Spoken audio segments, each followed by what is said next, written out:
Mga kahuwan, panoorin ang video na ito upang alamin ang pinaka-latest na balita tungkol sa lagay ng panahon at bagyo update today. Kasalukuyan, maulap na kalangitan na concentrated mismo sa Luzon dahil po yan sa habagat. Itong habagat ay naapektuhan itong Luzon at ng Visayas. Itong madamagang pag-ulan kahapon ay dulot po yan ng southwest monsoon kung saan pinapalakas ng dalawang bagyo. Sa labas ng ating Philippine Area of Responsibility, 3 bagyo na po ang aming binabantayan. Una, itong si Typhoon Dolphin. Nasa layong more than 740 kilometers bandang hilaga ng Itbayat, Batanes. Mababa o malabo na itong pumasok sa ating Philippine Area of Responsibility dahil ito'y kikilos pakanluran o papunta sa may southern part ng China. Yung pangalawa, itong tropical depression malapit sa bandang east of region. Nasa layong 1,000 o more than 1,900 kilometers silangan ng extreme northern Luzon. Ang lakas ng hangin itong bagyo ay nasa 45 kilometers per hour. Base sa ating mga data at analysis, mababa ang tsansa na pumasok sa ating area of responsibility dahil ito kikilos pasilangan o palayo sa ating bansa. Ang pangatlo at huling bagyong ating binabantayan, isa ding tropical depression na sa layong more than 3,400 kilometers silangan ng extreme northern Luzon. Ang lakas ng hangin ay umaabot din sa 45 kilometers per hour.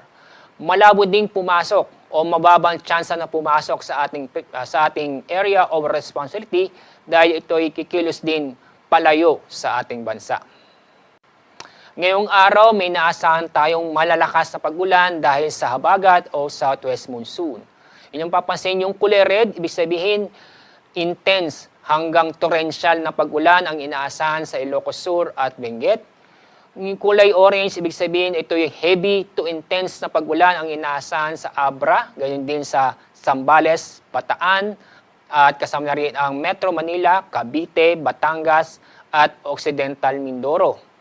Yung kulay yellow, isabihin, ito yung moderate to heavy rains sa Ilocos Norte, Apayao, Kalinga, Mountain Province, Benguet, Nueva Vizcaya, Pangasinan, Tarlac, Nueva Ecija, kasama na rin ang Bulacan, at yung Laguna, Oriental Mindoro, at Antique.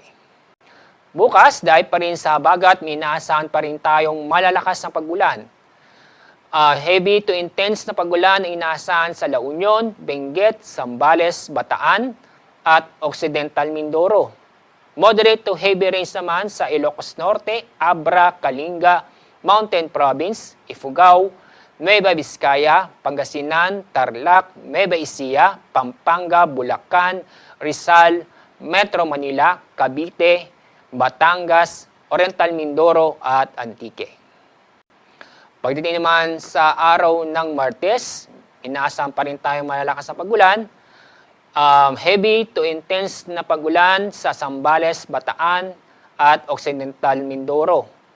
Moderate to heavy rains naman sa Abra, Ilocos Sur, La Union, Benguet, Pangasinan, Nueva Ecija, Pampanga, Cavite, Batangas, at Antique.